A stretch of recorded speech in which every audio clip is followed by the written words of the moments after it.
Alors dans cette première vidéo, on va voir ce qui concerne l'installation de Darktable. Je ne vais pas pouvoir vous faire tous les scénarios malheureusement, puisque j'ai pas à ma disposition toutes les plateformes. Donc déjà, la première chose, c'est que j'enregistre cette vidéo mi-septembre 2017, et toutes les années précédentes, depuis le début que Darktable existe, il n'y a pas eu de version Windows, puisque l'équipe qui l'a créée n'avait pas les moyens, les ressources pour fournir une version Windows, pour pouvoir la tester et assurer qu'elle était de bonne qualité.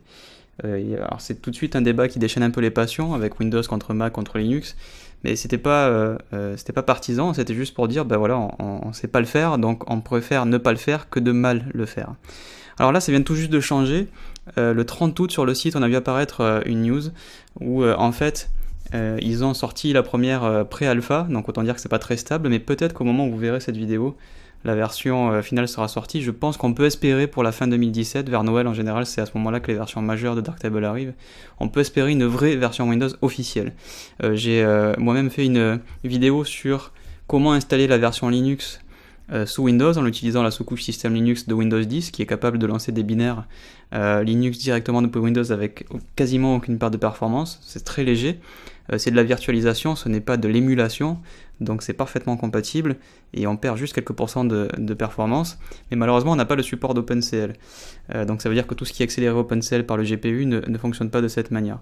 Donc là j'enregistre, vous l'avez bien vu, sous Linux. La version Mac fonctionne très bien depuis plusieurs années.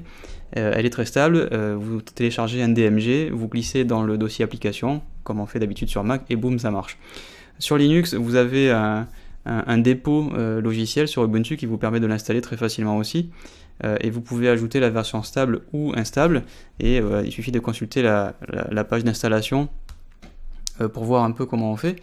Alors moi j'utilise un environnement en anglais, mais évidemment là le tuto est en français. Donc pour arriver à le faire tourner, je l'ai juste lancé avec une ligne de commande que vous avez ici. J'ai en fait exporté un élément dans la variable de langage et j'ai spécifié que je voulais lancer Darktable avec la locale France. Donc comme ça, j'ai Darktable en français sur un environnement en anglais, ce qui me permet de choisir comment je le démarre.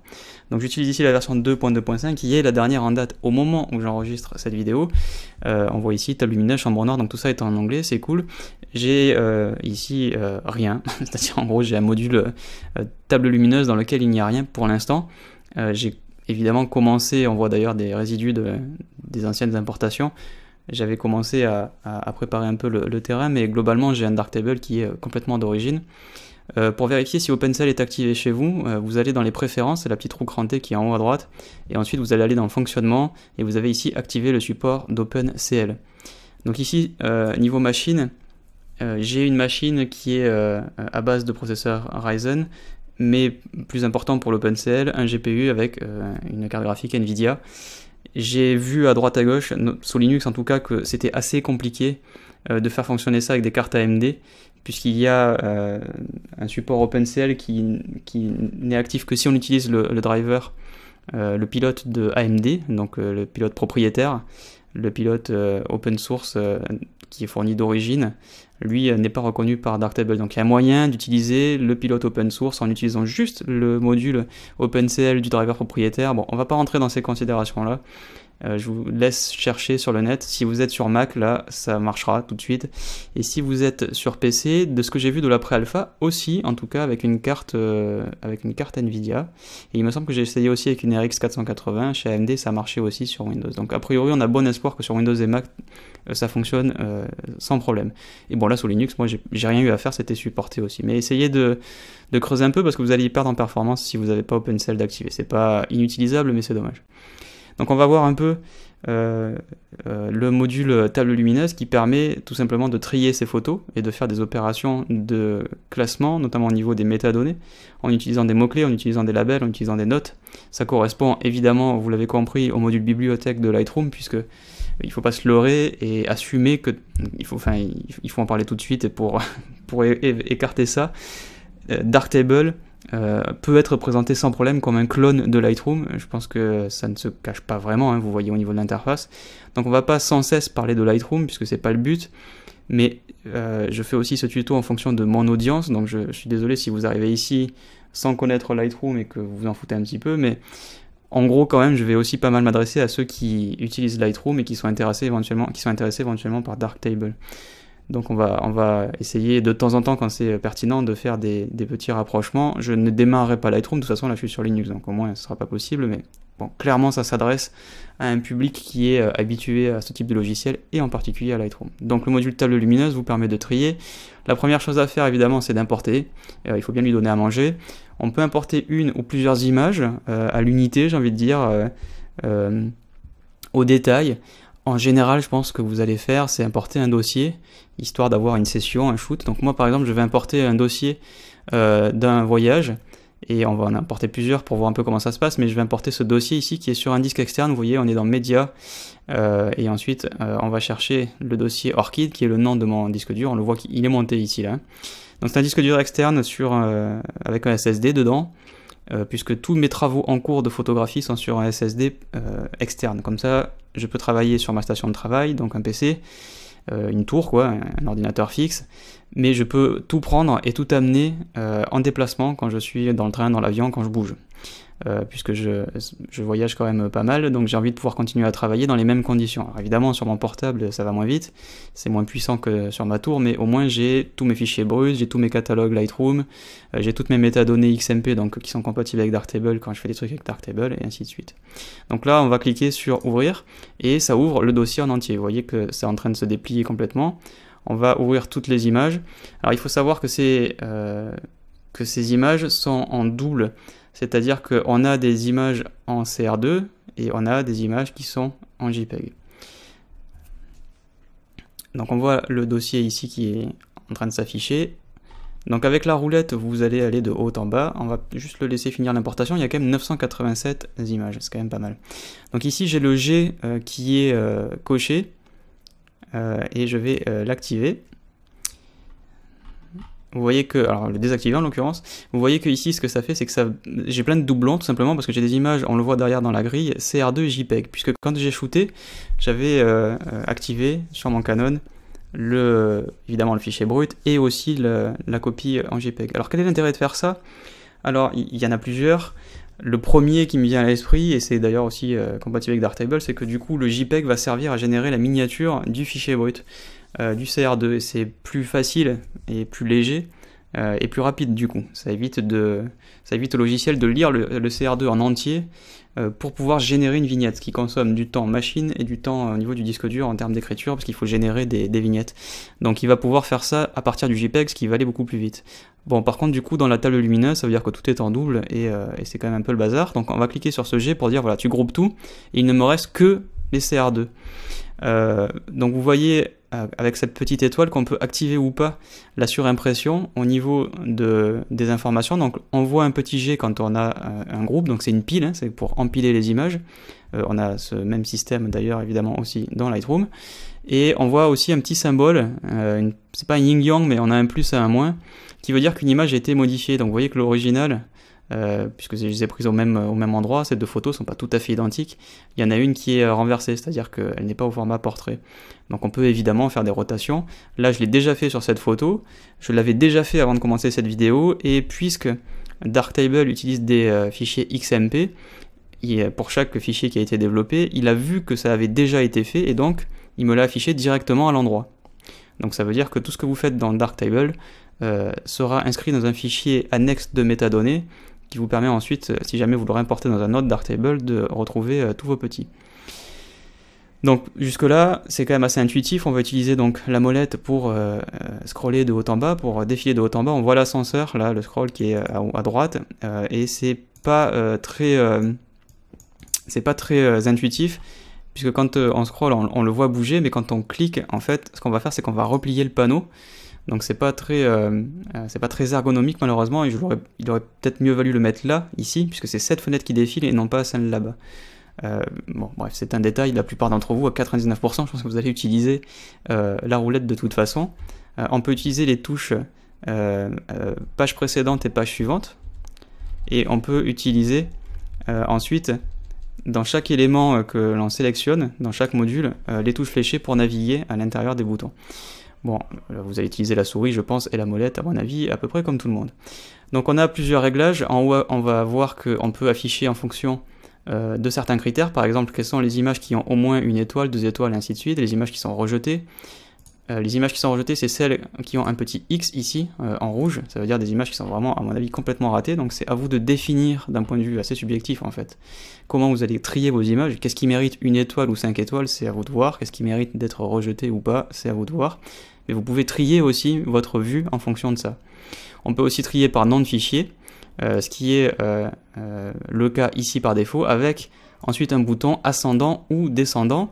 Ici le nom du fichier il est incrémental, donc on va pouvoir dire de la plus vieille à la plus récente, puisque c'est comme ça que mon appareil photo a fait. Donc en haut à gauche j'ai la 78-69, on voit le nom ici qui s'affiche quand je survole et non pas quand je clique, ça c'est une différence avec Lightroom. Donc si on va tout en bas, on va voir la dernière image, et on se rend compte qu'on a la 8379. Donc clairement, on est bien donc sur un nom de fichier qui s'incrémente du plus petit vers le plus grand. Donc pour donner des notes, c'est assez facile, on clique sur les étoiles. Donc par exemple, cette image, si je la trouve pas mal, je vais mettre 3 étoiles. Celle-là, elle est pas super, je vais mettre, il y a 1 étoile, voilà, ça suffit. Et ainsi de suite. Et si une est complètement ratée, on va dire par exemple, celle-là, je vois que le cadrage, il est pas super et il n'y a pas grand chose d'intéressant dans cette image, je peux dire je la rejette. Donc si maintenant je veux voir toutes les images que j'ai rejetées, donc on peut en rejeter quelques-unes de plus, et pour y voir un peu mieux on va aller en bas, et on va dire de mettre seulement voilà, 5 images. Le petit nombre là c'est le nombre d'images qu'il y a dans une ligne. Donc c'est vrai que ça c'est pas génial, toute la série d'ailleurs est pas géniale, donc on va dire non ça j'en veux pas, ça j'en veux pas, ça j'en veux pas. On va peut-être, ça ne l'a pas cadré génial, ça c'est mieux ici déjà, c'est un peu mieux cadré. Ouais, on va pas tout faire ensemble, c'est juste un exemple.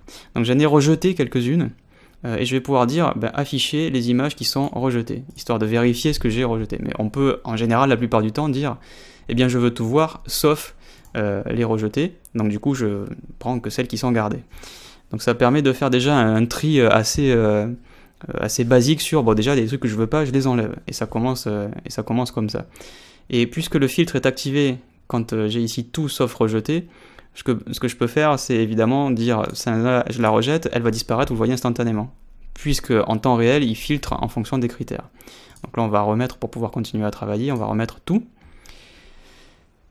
Donc on a vu en bas que l'on pouvait choisir la taille, et on a vu qu'on pouvait mettre des étoiles en cliquant. On peut aussi mettre des étoiles en bas en utilisant ce bouton, mais le mieux c'est plutôt d'activer ce qu'on appelle l'overlay, la surimpression, et de mettre les étoiles directement en fonction des vignettes. C'est juste que ça parasite un petit peu la lecture, mais bon, ça c'est en fonction de vos préférences. Si vous trouvez que ça parasite la lecture, vous l'enlevez, et vous cliquez sur une photo, et là vous pouvez mettre un nombre d'étoiles ici, ou éventuellement en bas. S'il y a une image sur laquelle vous voulez mettre un libellé de couleur, pour dire par exemple j'ai envie de faire un truc avec cette image, par exemple celle-ci, que j'ai déjà commencé à développer en plus, je vais dire j'ai envie de la développer, je vais lui mettre un petit filtre rouge, je lui mets une pastille rouge. Ça me permet de la retrouver ensuite en fonction de ces critères pour par exemple afficher que les images qui ont une pastille rouge. Vous pouvez aussi mettre en vert par exemple celle que vous avez terminée. Bon, encore une fois ça c'est subjectif, c'est à vous de décider ce que vous attribuez comme valeur à une métadonnée. On a aussi par exemple un moyen de mettre des mots-clés. Ici Darktable rajoute avec le petit pipe, c'est-à-dire avec le symbole vertical, le trait vertical, rajoute des catégories. Donc il y a une catégorie Darktable et ensuite on a le format et ensuite on a CR2, il y a une hiérarchie dans les mots-clés. Mais ce que je peux faire c'est aussi, si j'ai envie par exemple de faire un tri en fonction du sujet, je peux dire je vais prendre toutes les images qui concernent les architectures et je vais les sélectionner et je vais mettre le mot-clé architecture. Donc pour les sélectionner, je clique avec CTRL enfoncé pour cumuler la sélection et je vais aller par exemple sélectionner ces images. Donc là j'en ai 9 qui sont sélectionnés sur 496 et on va rajouter un mot-clé par exemple architecture et je vais appuyer sur entrée. Donc ces images ont maintenant pour mot-clé architecture. Ce que je peux ensuite faire par exemple aussi c'est dire tiens je vais sélectionner les statuts. Donc on va par exemple prendre ça et aller sélectionner des statuts. Et en Pologne, à Cracovie et ailleurs, il y en a beaucoup. Donc ça tombe bien. Donc là encore une fois c'est un exemple, j'en sélectionne quelques-unes, voilà on en a 12 et on va dire dans le panneau mots-clés on va dire statut. Donc ces images sont des statuts.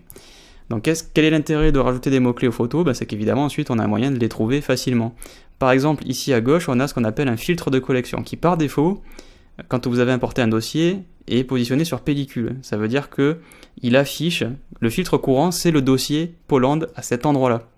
Mais on peut très bien changer, on peut lui dire tu vas faire un filtre en réalité sur par exemple ce qu'on appelle un tag, donc un mot-clé.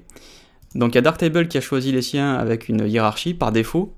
Par exemple, changed, qui est resté en anglais, mais qui veut dire changer, c'est tout simplement les images qui ont été développées.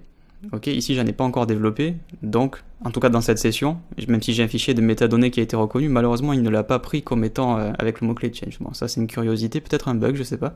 Mais si je vais dans 100 catégories, on se rend compte que j'ai bien le mot-clé architecture, le mot-clé statut avec les photos que j'ai sélectionnées. Alors évidemment, il faut faire attention.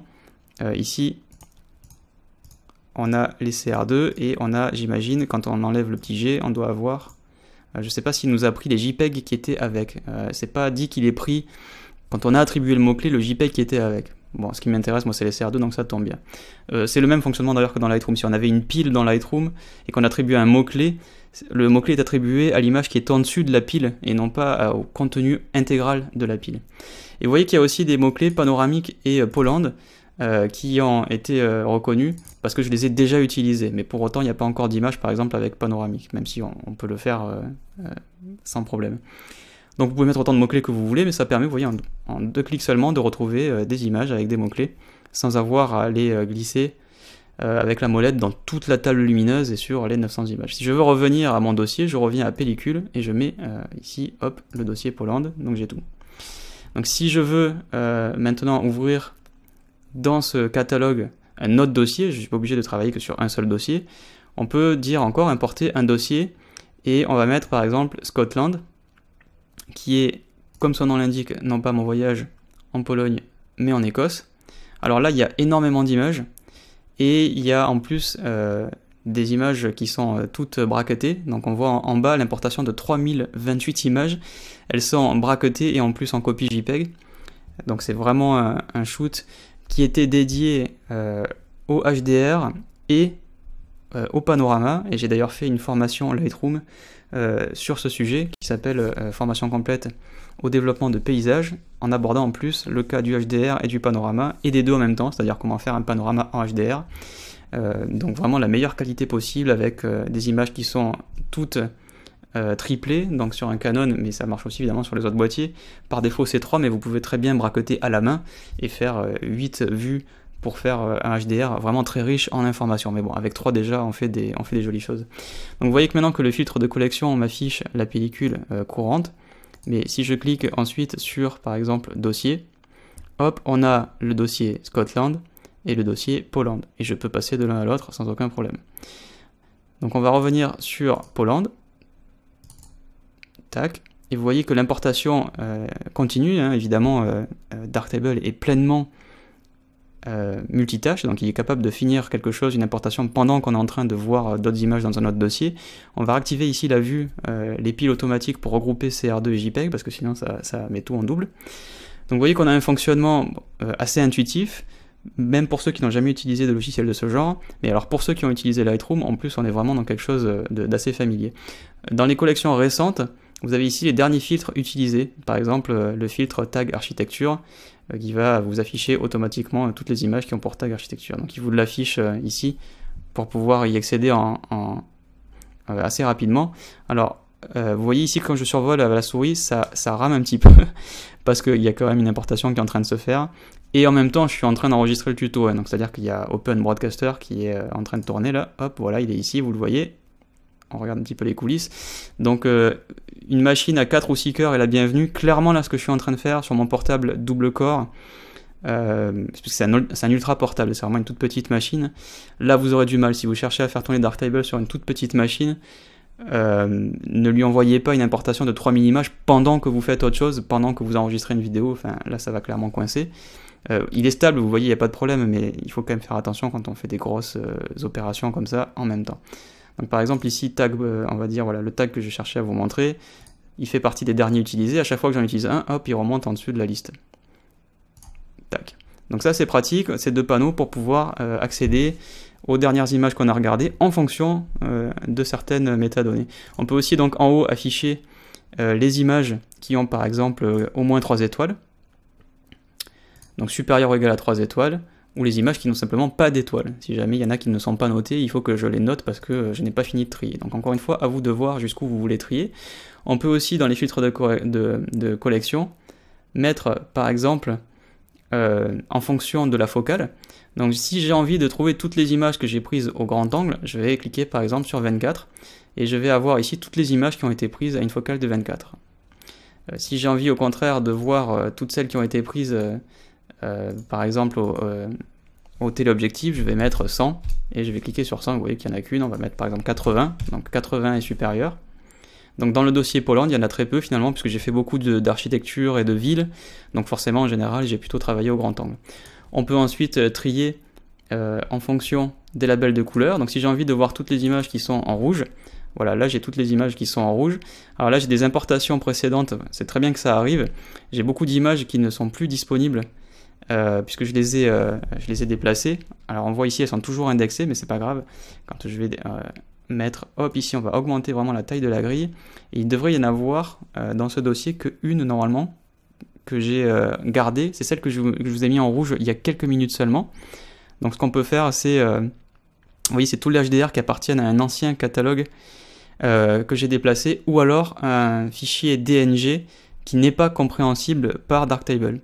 Donc ça peut être les deux choses. Ici en l'occurrence je suis en train de regarder en même temps que j'enregistre la vidéo, mais en l'occurrence ici c'est l'autre cas, ce sont des fichiers DNG qui sont bien présents dans le dossier Scotland en fait. Voilà, c'est pas dans le dossier Polander, c'est dans le dossier Scotland, puisque là le filtre se base pas sur le dossier en cours mais évidemment sur tout le catalogue, et du coup c'est des DNG qu'il ne peut pas reconnaître. Donc on va revenir, on va se remettre sur dossier, et voilà, vous voyez que dans Scotland par exemple, on les voit traîner au milieu, ce sont tous les fichiers qui ont été assemblés dans Lightroom, des DNG, et ils ne sont pas compréhensibles par Darktable, c'est tout à fait normal. Quand on va revenir dans Polander, voilà, il n'y en a pas, donc c'est cool. Donc si je reviens par contre, il y a un truc qui m'intrigue, c'est que le label de couleur quand même, il y a celui-là, là-haut, là, qui devrait être en rouge, et qui devrait quand même sortir. On a vu beaucoup d'erreurs, mais celui-là il devrait sortir. Si je vais dans label, et que je lui dis rouge, ah voilà c'est bon, il est là, ok, il est bel et bien sorti. Ah, là pourtant il ne sort plus, c'est assez étonnant.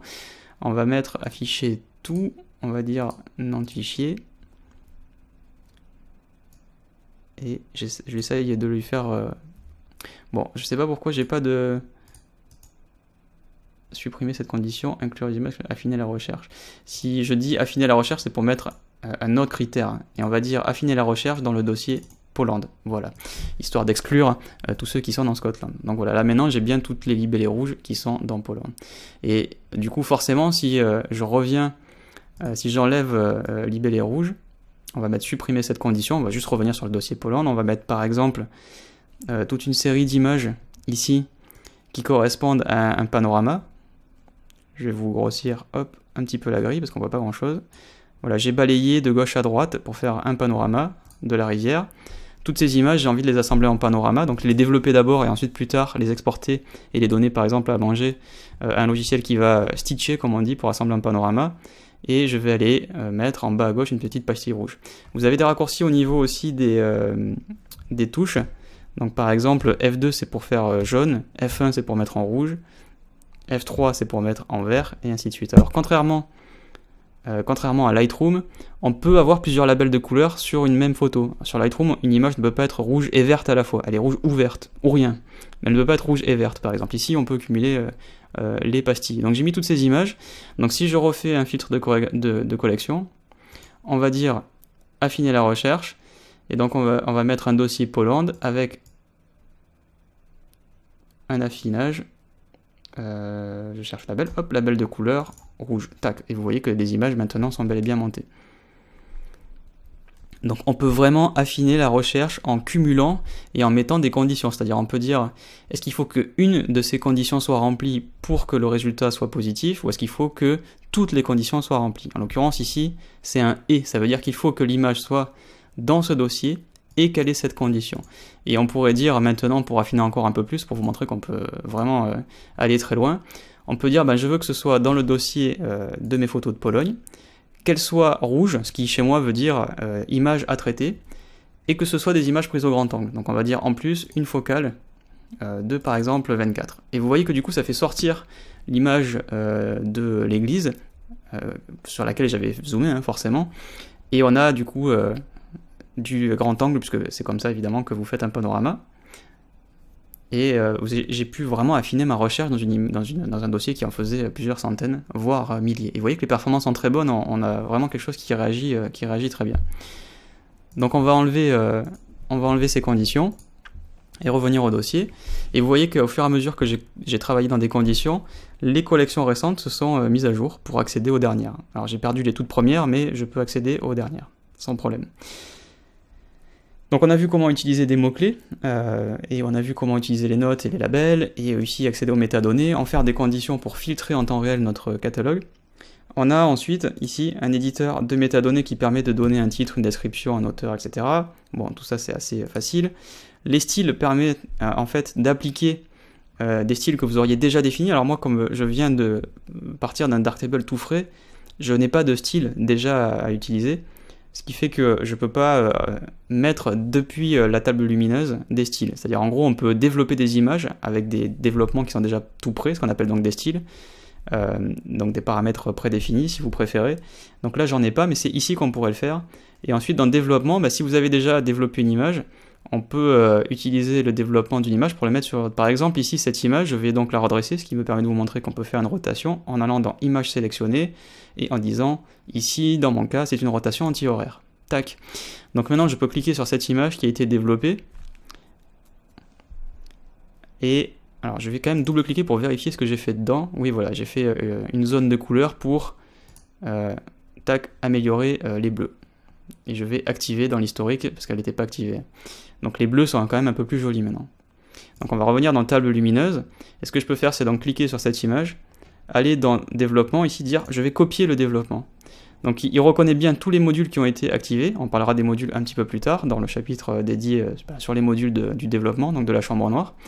Et donc il a vu tout ce qui était activé et il me demande est-ce que je veux tout prendre, parce que peut-être que j'ai envie de prendre le développement de cette image mais pas tout. Bon moi en l'occurrence ici j'ai envie de tout prendre et je clique sur OK. Donc ça maintenant c'est dans la mémoire, donc c'est cool. Je vais aller sur l'image d'à côté et je vais dire coller. Et je vais encore une fois vérifier que je veux bien tout coller et dire ok, j'aurais pu mettre tout coller accessoirement. Et vous voyez que mon image se développe en fonction de celle-ci. Alors comme les conditions de lumière sont pas exactement les mêmes, c'est pas génial, dans le sens où cette image, on a fait ressortir les bleus, mais elle est quand même un peu sous-exposée. Donc il faudrait aller dans cette image, et alors là on n'aura que l'embarras du choix, mais on pourrait aller dans les niveaux et aller chercher au niveau des tons moyens pour faire un petit décalage. Voilà, pour déboucher un petit peu les tons moyens ou même un petit peu les ombres. Ok, donc si je veux réinitialiser maintenant un développement, alors il faut faire attention, si je clique sur une image, que je clique sur supprimer, on va dire, c'est pas supprimer l'image ici, c'est supprimer le développement. Et donc du coup la rotation part avec. Si je voulais juste supprimer la rotation, on pourrait cliquer ici sur réinitialiser, on voit réinitialiser l'orientation à la valeur EXIF. Mais si vous faites sauter le développement, c'est tout qui part, y compris l'orientation. Donc on peut vraiment manipuler les développements que l'on a fait depuis le module table lumineuse pour les copier-coller d'une image à l'autre, si on a une série d'images qui ont besoin d'être développées de la même façon, ou si on veut tout simplement avoir un bon départ pour pas commencer depuis zéro, puisque deux images se ressemblent, hop, on copie les réglages de l'une sur l'autre, et on part de ça pour commencer à travailler. Donc ça c'est tout à fait possible.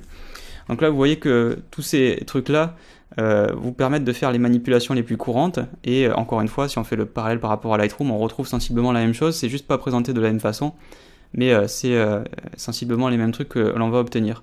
Ensuite, une fois qu'on a sélectionné des images, si par exemple on voulait les exporter, parce qu'il faut bien quand même en faire quelque chose, on a tout en bas à droite l'exporter, la sélection, et là vous allez pouvoir choisir vers où vous allez sortir. Donc on a des pré-réglages, on peut publier sur Facebook, sur Flickr. Là, la plupart du temps, je pense que vous allez utiliser fichier sur le disque, c'est-à-dire tout simplement exporter un fichier dont vous allez choisir le format, et en fonction du format, vous allez choisir des réglages. Donc évidemment, en général, la qualité. Les options globales, en fait, ça va être est-ce que vous allez retailler l'image, est-ce que vous allez inclure un profil, donc par exemple le sRGB si vous publiez sur le web, et si vous faites un mode de rendu par rapport aux éventuellement les lookup tables que vous auriez utilisés dans le développement. Et on peut appliquer tout simplement un style si vous avez des paramètres qui sont déjà prédéfinis. Une fois que vous avez réglé tout ça, vous cliquez sur exporter et ça va exporter l'image avec les réglages sélectionnés à l'endroit que vous avez choisi. En l'occurrence ici, stockage cible fichier disque à cet endroit, c'est-à-dire en gros à l'endroit où est le fichier. Alors, on envoie une variable ici, file folder. Il va rajouter un dossier Darktable exported et il va rajouter le nom du fichier, c'est la variable filename, puisqu'on peut créer des variables. Vous voyez qu'on peut, quand on survole, accéder à la liste des variables disponibles pour lui dire par exemple de créer automatiquement des images dans le dossier personnel si on fait $ entre parenthèses home par exemple.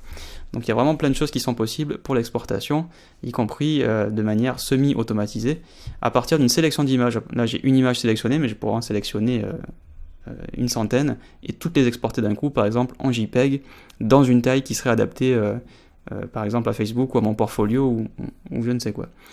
Donc le module table lumineuse est quand même assez intuitif, même s'il est impressionnant de base. Vous voyez, il y a beaucoup de trucs, il y a beaucoup de boutons, il y a beaucoup de champs, mais quand on prend le temps de les regarder étape par étape, on se rend compte qu'il y a beaucoup de choses, mais tout est logique. Il y a finalement pas de fioriture, j'ai envie de dire, ce qui est quand même étrange quand on voit tout ça. On se dit bon, il y a beaucoup de trucs, il y a probablement beaucoup de choses qui servent à rien. En fait, non, tout est utile ça peut paraître intimidant, voilà, au début, mais en réalité, c'est plutôt bien présenté. Donc voilà pour le tour d'horizon de la table lumineuse.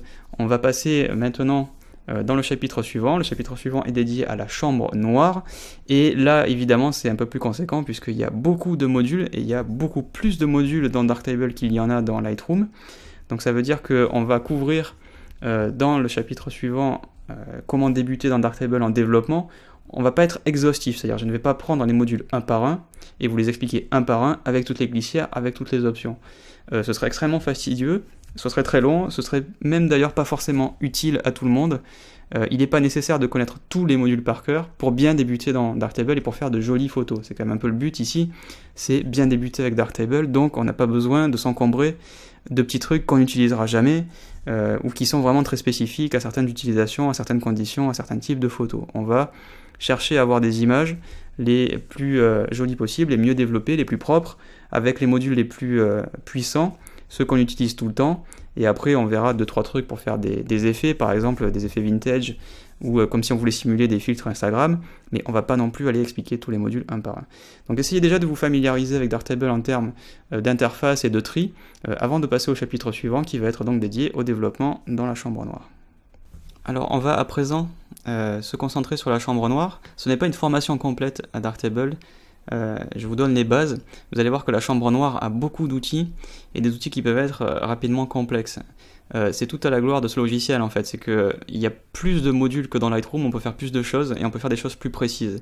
Là où vous devriez passer dans Photoshop, après avoir fait un traitement dans Lightroom, parce que Lightroom ne peut par exemple pas faire de masque paramétrique, pour agir sur une partie de l'histogramme pour chacun des modules, on ne peut pas dupliquer ces modules pour ensuite les travailler avec des modes de fusion, comme si, en gros, Lightroom n'a pas de calque si vous voulez, on ne peut pas empiler les choses les unes sur les autres, et encore moins en logique qui serait proche d'une logique nodale. En Darktable, on approche dans ce genre de choses, c'est qu'il le rend infiniment plus puissant, et peut vous permettre de vous passer d'un logiciel de trucage derrière. Donc on va prendre cette photo ici, et on va double-cliquer pour passer dans le module chambre noire. Donc je vais essayer de vous montrer comment se servir de Lightroom en développement pour faire des choses vite et bien.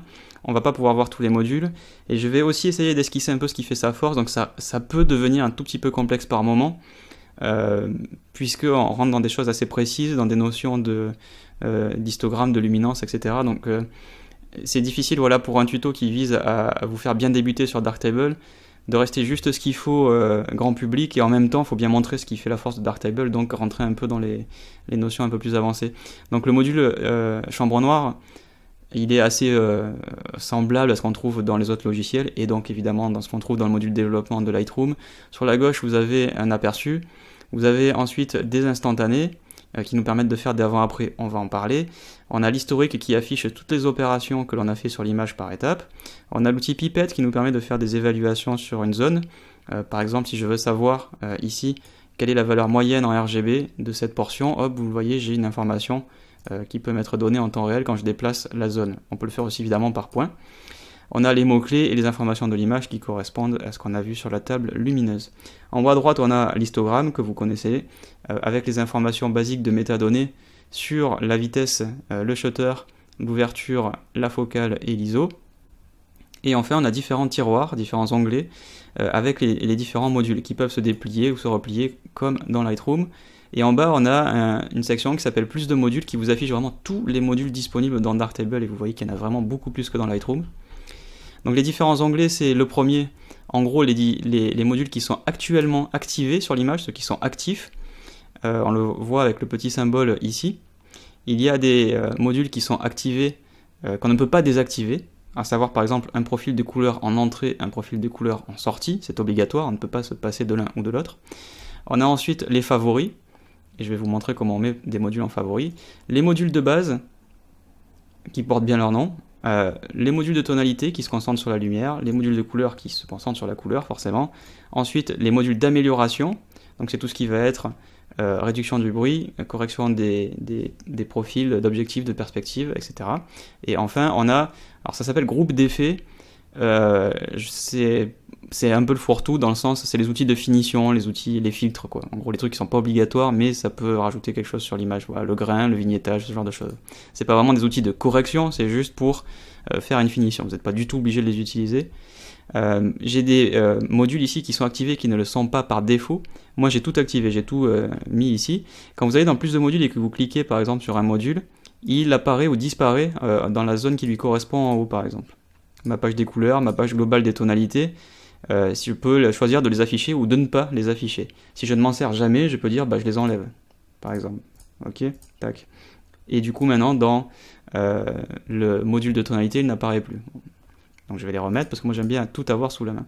Pour mettre un truc dans les favoris, il suffit de cliquer sur la petite étoile qui est ici à gauche. Par exemple, si on va en bas dans zone de couleurs que j'utilise tout le temps, hop, je clique sur l'étoile et il affiche maintenant dans les favoris. Niveau et zone des couleurs, clairement j'y vais tout le temps. Donc je peux le mettre dans les favoris et me faire un panneau avec tous les outils que j'utilise tout le temps. Et vu qu'il y en a beaucoup, c'est bien de tous les avoir sous la main. Donc sur cette image, on va trouver... alors cette image qui est bien exposée en fait, donc il n'y a pas énormément de choses à faire. Je peux faire par exemple un coup de pipette, une zone que je vais dessiner sur le nuage ici pour me rendre compte que en moyenne, je suis pas au-delà de 255, 255, 255. Donc en gros, je suis pas sur un... Les éléments les plus clairs de l'image ne sont pas brûlés. Il y a quelques pixels évidemment qui sont complètement blancs, mais elle est plutôt bien exposée. Et si on va dans la zone les plus sombres de l'image, pareil, on est autour de 30. Ça veut dire qu'on n'a pas de noir complètement noir. Donc on peut dire que c'est une image qui peut manquer un peu de contraste, hein, c'est aussi ça quand on n'a pas les extrêmes, mais du coup ça veut dire qu'on a aussi une base assez saine pour travailler sur cette image. Donc la première chose qu'on va faire pour apprendre à utiliser la pipette, c'est par exemple voir que dans un outil comme zone de couleur, que l'on trouve dans les modules de couleur, moi je l'ai mis en favori mais on le trouve dans module de couleur, voilà, on peut se faire aider de la pipette d'un outil. Par exemple, si j'ai envie de dire que mes bleus sont trop pâles, ils sont pas assez saturés, ils sont un peu ternes en fait, je peux utiliser la pipette et dire cette pipette va m'aider à choisir une zone et j'ai maintenant une barre qui est dessinée dans ma roue chromatique. Je sais que donc sur ce point je n'ai plus qu'à rehausser et donc je vais obtenir un bleu qui va être plus bleu, tout simplement. Donc ça c'est plutôt bien. Maintenant si on voulait travailler en particulier sur l'image au niveau de son contraste global, on pourrait aller dans les modules ici de lumière, ça s'appelle donc module de tonalité. On va aller chercher la courbe des tonalités et ce qu'on va faire c'est dire aux points les plus aux pixels les plus foncés d'être un peu plus foncés et on va voilà, créer un peu de contraste de cette façon. Ce qui fait que maintenant si je mets une zone au niveau de la pipette ici, je ne suis plus autour de 30-35 mais de 24-30.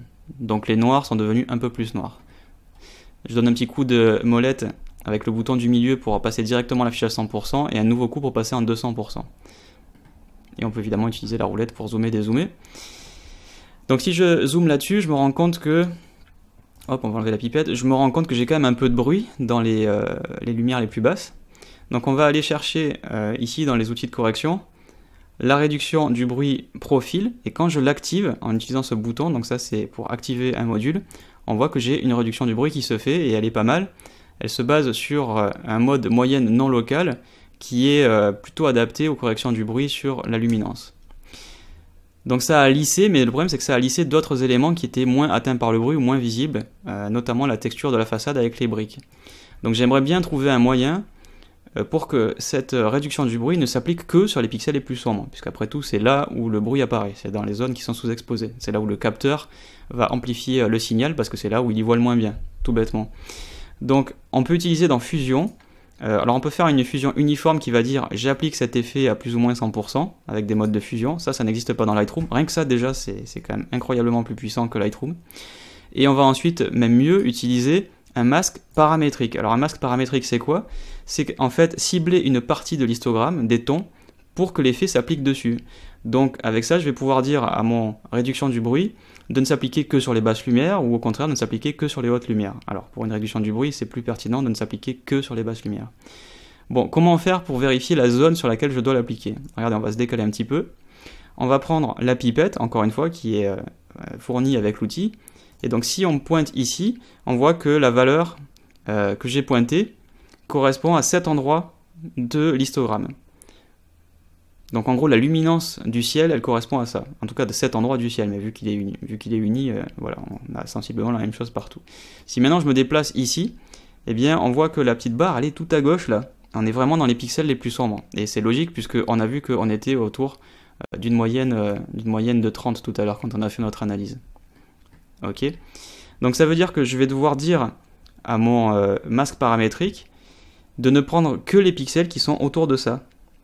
Donc pour ce faire, on va prendre ici ce bouton et on va dire afficher le masque. Donc là, quand je suis en jaune, ça veut dire que tout est dans le masque. C'est-à-dire, ça s'applique partout. Ça correspond au blanc dans Photoshop. Quand c'est blanc, c'est que c'est opaque. Quand c'est noir, c'est que c'est transparent.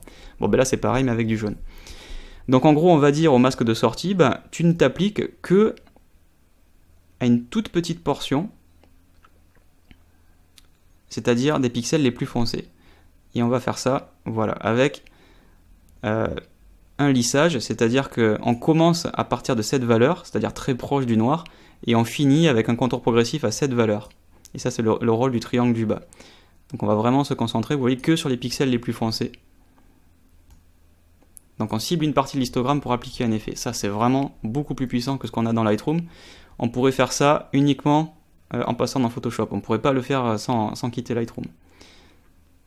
Donc les pixels les plus foncés de l'image vont maintenant être lissés au niveau de leur bruit. La réduction du bruit ne va s'appliquer que sur les tons les plus sombres de l'image. Voilà, en gros, la traduction en français de ce que cet outil est en train de faire. Je peux aussi faire un petit masque d'adoucissement, faire une petite sorte de flou sur le masque, pour que ce soit vraiment très diffus, et qu'on ne voit pas les cassures très précises de l'application de ma réduction du bruit. Et j'enlève le masque, et je vais zoomer à 200%. Donc si je me mets ici, je fais un avant-après, j'ai fait le avant-après à côté, voilà, réduction du bruit, hop, laissez-moi remonter. Alors, réduction du bruit, j'ai fait mon masque, mais j'ai tout bêtement juste oublié de pousser un peu quand même la force de ma réduction de bruit. Et on va augmenter la taille, on va se mettre par là. Hop, avant et après. Alors j'ai peur qu'avec l'encodage en H.264, vous n'ayez pas vraiment vu le avant-après, puisque la compression du H.264 va probablement porter atteinte à ce que vous voyez par rapport à ce que moi je vois sur l'écran qui est évidemment sans compression. Donc ce qu'on va faire, c'est qu'on va enlever le masque d'adoucissement et je vais prendre en sortie un peu plus de matière, juste pour que ce soit un petit peu plus flagrant pour vous. Voilà. Regardez bien ici, et je vais aussi, voilà, je vais aussi pousser la réduction du bruit. Donc là maintenant on le voit quand même un peu mieux. Voilà, le avant, et on voit les petites taches de couleur, et le après. Et si je veux vraiment le révéler, regardez ce qu'on va faire, on va retourner dans la courbe en fait, tout simplement, et on va enlever notre courbe. Voilà, on va non pas contraster cette zone, mais on va révéler au contraire ces pixels qui sont sous-exposés, donc qui ont été bruités. On va au contraire les laisser, finalement je vais pas mettre ma courbe juste pour que vous puissiez mieux voir quand même. Donc on voit que c'est tout moucheté de rouge vert bleu, il y a une texture bruitée, et je peux corriger ça avec ma réduction du bruit. Voilà, là c'est quand même mieux, et si vous le faites chez vous, ce sera encore plus flagrant.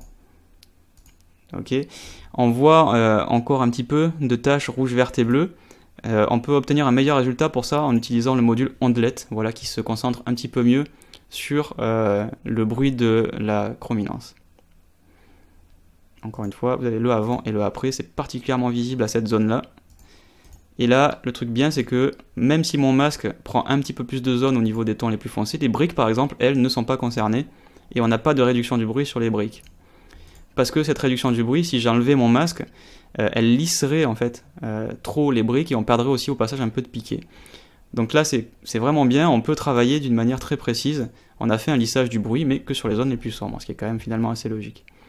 Bon, admettons qu'on veuille faire une retouche, par exemple sur une zone en particulier. Alors j'aurais pu utiliser réduction du bruit RAW, qui est aussi un algorithme de réduction de bruit, un autre module, mais ce module-là ne dispose pas de masque paramétrique. On ne peut pas faire un masque paramétrique sur ce module. C'est pour ça que j'ai utilisé la réduction du bruit profil. Ok, donc maintenant on va voir une autre fonction de Darktable. C'est ce qui permet, c'est les masques dessinés tout bêtement. Donc vous savez que dans Lightroom on peut faire un masque au pinceau, on peut le faire un masque par dégradé, radial ou j'ai oublié le nom, mais sur une droite, hein, de A à B vers une droite ou de A à B en utilisant un cercle. Et bizarrement, c'est quand même incroyable, mais Adobe n'a toujours pas rajouté un masque fait à la plume. C'est-à-dire, en gros, j'ai envie de dessiner, moi, la forme que je veux faire sur mon masque. J'ai pas envie de peindre, j'ai juste envie de dessiner. Imaginez, par exemple, ici, qu'on veuille... on va faire l'inverse de ce qu'on a fait tout à l'heure. On veuille éclairer cette partie-là, qui, en plus, au passage, va révéler du bruit. Donc, c'est bien qu'on ait activé la réduction du bruit. Donc, on va éclairer ça. J'ai envie de révéler cette partie de l'architecture. Donc, on va faire un niveau, par exemple. Et... si je fais un niveau, par défaut, je vais atteindre toute l'image, d'accord? Donc c'est pas génial. Donc on va contraster un peu, c'est vraiment un prétexte, hein. Je sais pas si c'est vraiment super joli de faire ça, mais c'est juste pour avoir quelque chose à faire.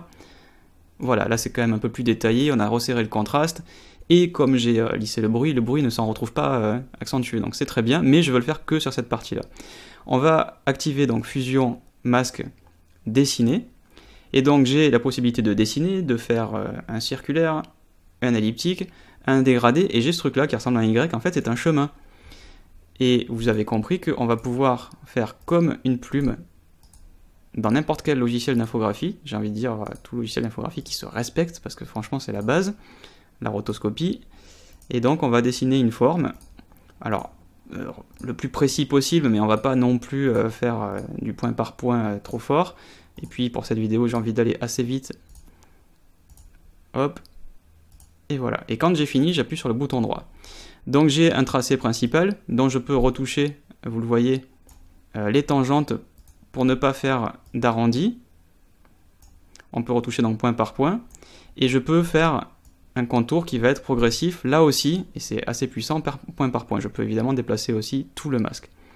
Si je veux voir mon masque, encore une fois, voilà, là on voit précisément les choses. Si j'ai envie de réduire tout le contour progressif d'un coup, et pas point par point comme je suis en train de le faire là, je peux utiliser, en survolant le contour progressif, la roulette.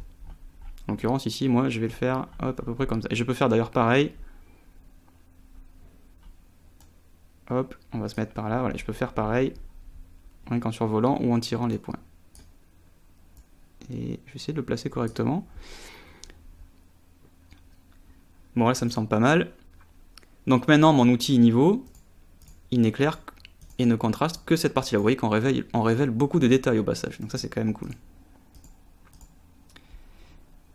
Et on va dézoomer, et j'ai maintenant un masque que je peux retrouver en bas dans gestion des masques. Il s'appelle chemin 1. Et là vous devez commencer à vous dire, oula, si il a l'intelligence d'enregistrer les masques dans un gestionnaire de masques, ça veut dire qu'on doit pouvoir les mutualiser. Et vous avez tout compris, c'est effectivement ce qu'on peut faire.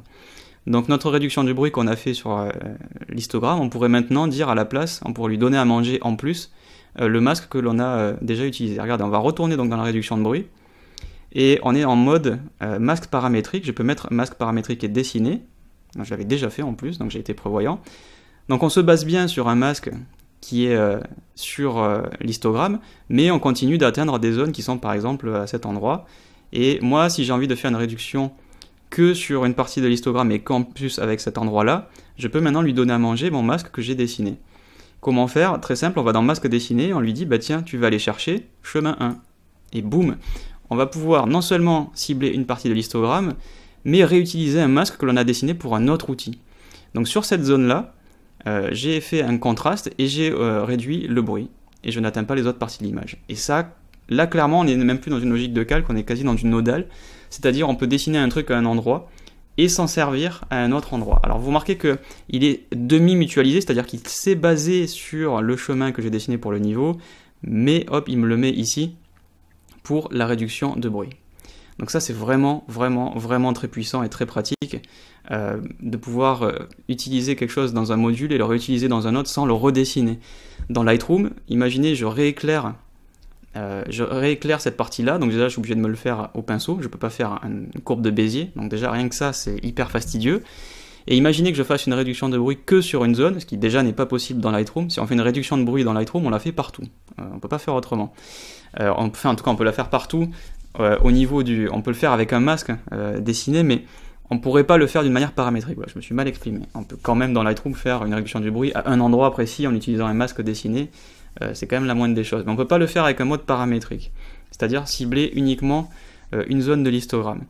Donc là j'ai pu cumuler les deux, ce qui est quand même vraiment très pratique. Donc on pourrait en plus faire l'inverse, c'est-à-dire on pourrait utiliser ce masque et l'inverser, c'est-à-dire dire si j'ai envie maintenant de faire un effet, un autre niveau sur le reste de l'image, on peut retourner dans les outils, hop, c'est ici, niveau. Alors j'ai déjà un niveau, alors comment je fais?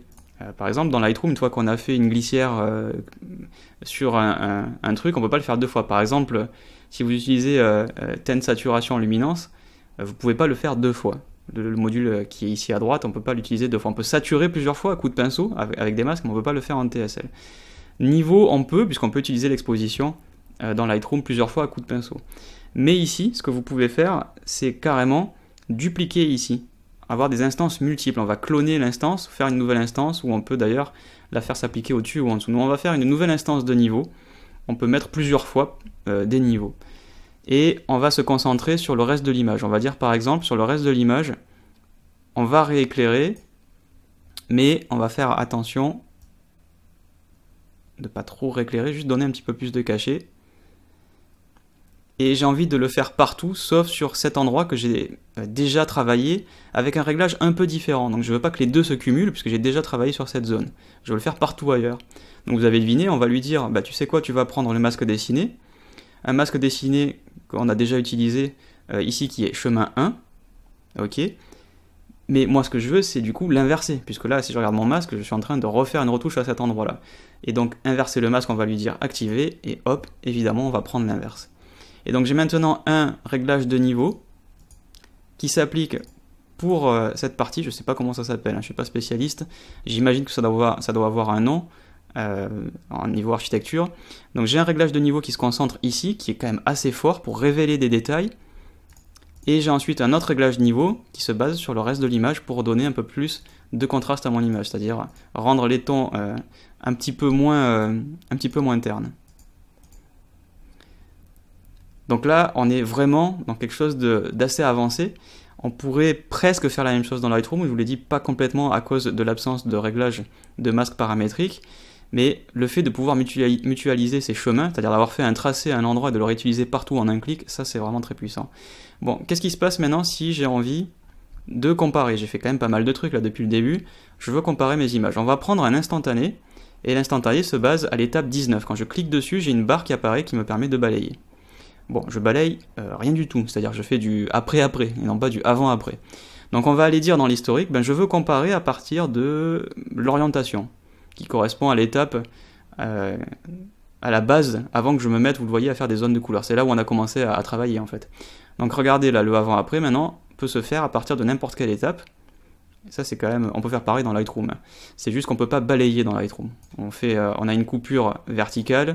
On peut comparer deux images côte à côte avant-après, et on peut voilà, faire la bascule. Mais là, c'est très pratique, par exemple, d'aller zoomer à un endroit et de faire du avant-après.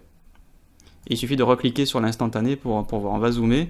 Regardez, si je clique sur l'instantané, il me remet au niveau de zoom. Je regrette juste qu'on ne puisse pas vraiment contrôler le niveau de zoom plus facilement, que les deux se synchronisent pas plus facilement, mais c'est pas grave. Donc vous pouvez choisir ici à laquelle étape vous voulez revenir pour comparer. Pensez bien à revenir tout en haut. Voilà. Là on est revenu à l'état de notre retouche. Donc maintenant qu'on a fait une retouche pour rendre l'image un peu moins terne, on a lissé le bruit à l'endroit où c'était nécessaire, on a fait ça rapidement parce qu'on a pu mutualiser nos efforts, donc ça c'est cool, et on va aller en finition, on va faire par exemple un petit vignettage, un petit virage partiel pour donner une teinte style Instagram à notre image par exemple, pour finir. Donc vignettage, on va l'activer, vous voyez qu'on peut régler évidemment l'échelle, etc. Donc on va mettre un vignettage comme ça, on va prendre...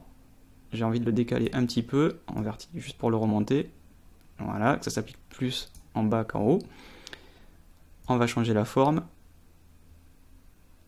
Et la largeur hauteur est automatique, mais on va quand même plutôt la faire comme ça. Et on va se calmer un petit peu au niveau de l'effet. Là, il est quand même très fort, donc je vais aller... Alors je peux le faire de plusieurs façons. On peut le faire dans luminosité, c'est-à-dire à quel point en vignette. Et on peut aussi le faire tout simplement en fusion, c'est-à-dire en uniforme, mélangé, comme si on avait un calque de vignettage, si vous préférez, l'opacité. Ok, et on va aller chercher un virage partiel. Donc le virage partiel, son job, c'est de teinter différemment les ombres des lumières. Donc pour les ombres, on va prendre une teinte proche du bleu, et pour les lumières, proche du orange. Tac.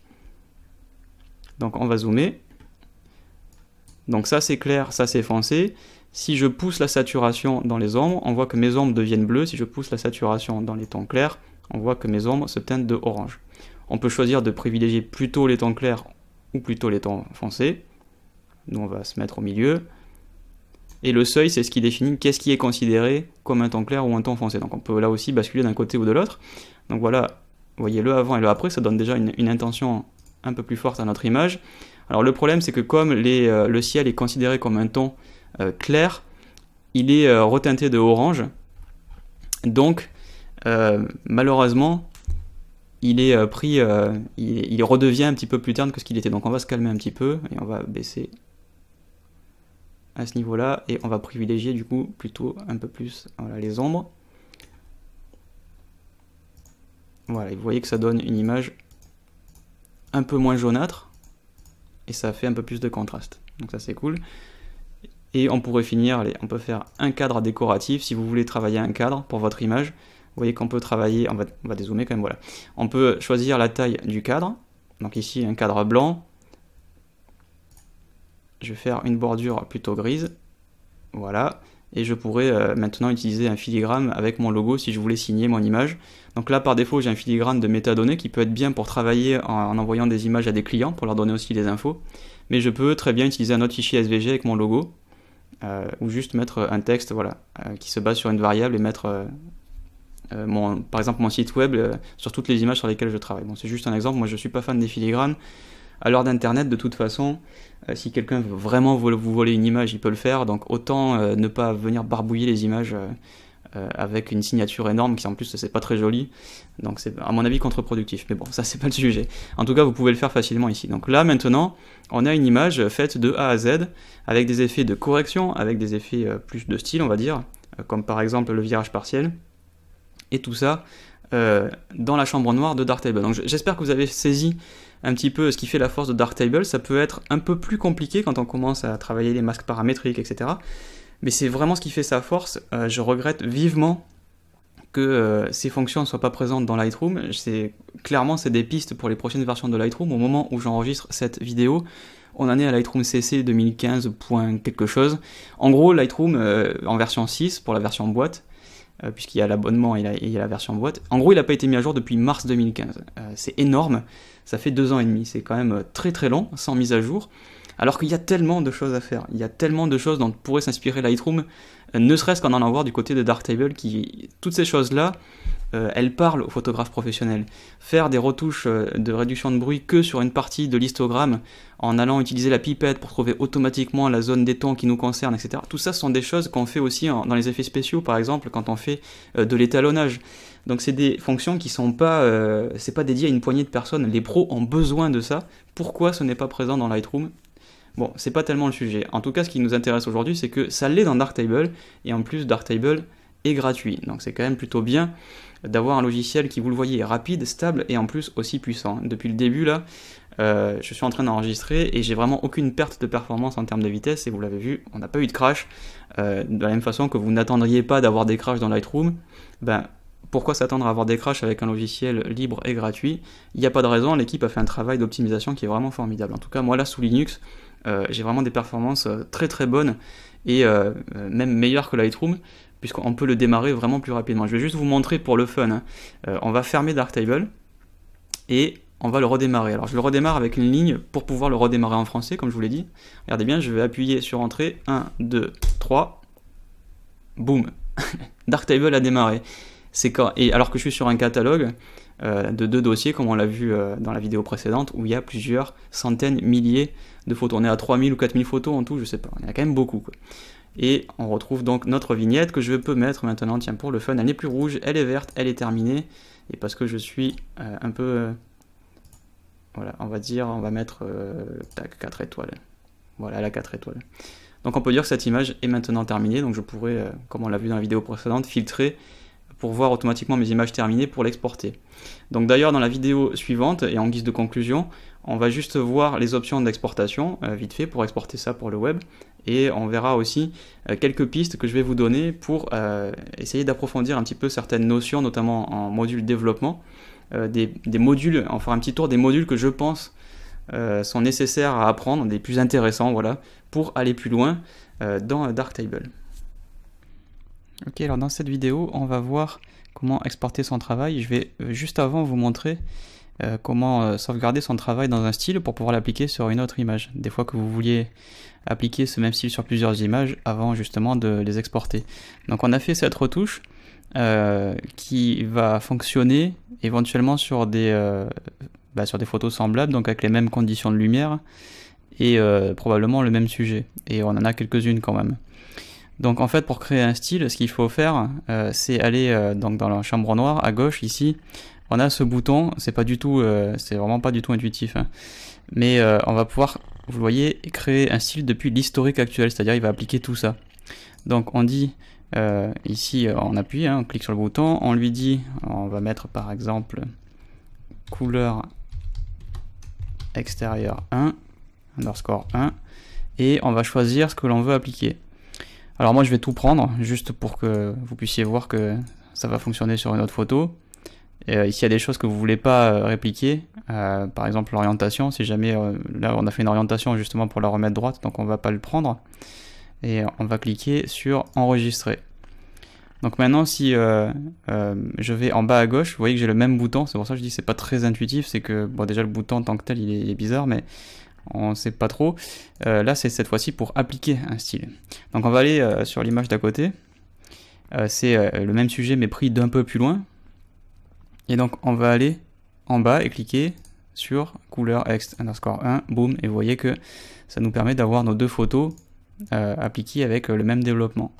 On peut aller chercher par exemple maintenant celle-ci, qui était d'ailleurs probablement la même journée, et dire encore une fois couleur extérieure 1. Et ça me permet comme ça d'avoir une unité dans le traitement de mes photos.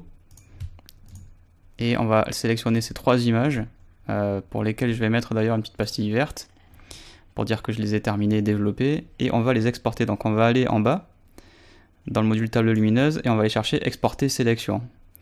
Donc les options d'enregistrement, il faut aller dire fichier sur le disque. Alors je pourrais choisir autre chose, mais là on va voir l'export sur le disque, l'export traditionnel. Éventuellement dans d'autres vidéos on verra les autres options parce que ça demande un peu plus d'explications. Donc on va choisir le dossier dans lequel on exporte.